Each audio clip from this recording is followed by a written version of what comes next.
اعوذ باللہ من الشیطان الرجیم۔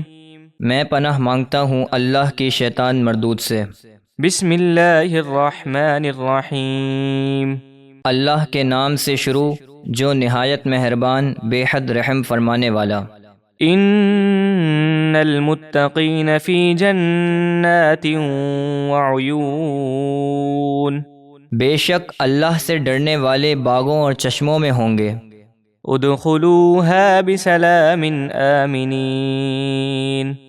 انہیں کہا جائے گا ان باغوں میں داخل ہو جاؤ سلامتی اور امن کے ساتھ۔ ونزعنا ما في صدورهم من غل اخوانا على سرر متقابلین۔ اور دنیا میں جو کچھ رنجشیں ان کے سینوں میں تھی وہ سب ہم نکال دیں گے، اور وہ آپس میں بھائی بھائی ہو کر آمنے سامنے تختوں پر بیٹھے ہوں گے۔ لا يمسهم فيها نصب وما هم منها بمخرجین۔ انہیں جنت میں نہ کوئی تکلیف پہنچے گی اور نہ وہ اس سے نکالے جائیں گے۔ نبئ عبادی انی انا الغفور الرحیم۔ اے حبیب میرے بندوں کو بتا دیجئے کہ بے شک میں ہی بہت بخشنے والا نہایت رحم کرنے والا ہوں۔ وَأَنَّ عَذَابِي هُوَ الْعَذَابُ الْأَلِيمُ۔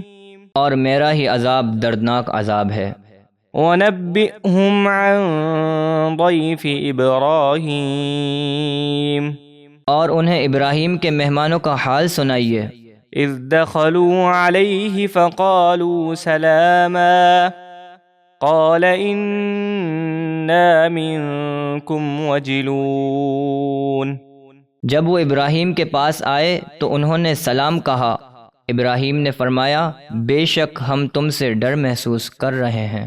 قالوا لا توجل انا نبشرك بغلام علیم۔ انہوں نے کہا آپ ڈریے نہیں، بے شک ہم آپ کو ایک علم والے بیٹے کی خوشخبری دیتے ہیں۔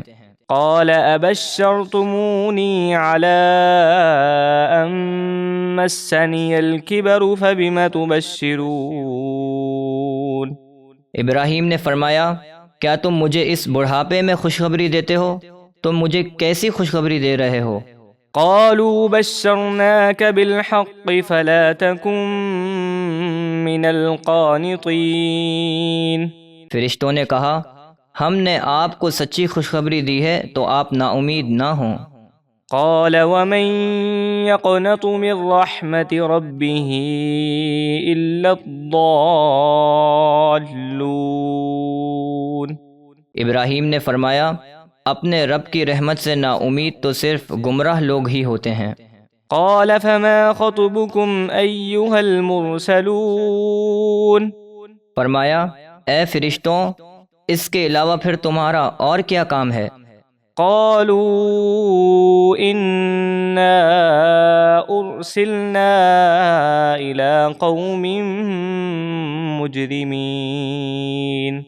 فرشتے بولے ہم لوط کی نافرمان قوم کی طرف عذاب دے کر بھیجے گئے ہیں۔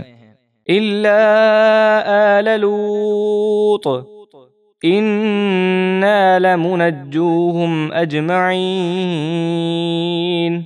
سوائے لوط کے گھر والوں کے ان سب کو ہم بچا لیں گے۔ الا امرأته قدرنا انها لمن الغابرین۔ مگر ان کی منافقہ بیوی کے بارے میں ہم فیصلہ کر چکے ہیں کہ وہ عذاب میں باقی رہ جانے والوں میں سے ہے۔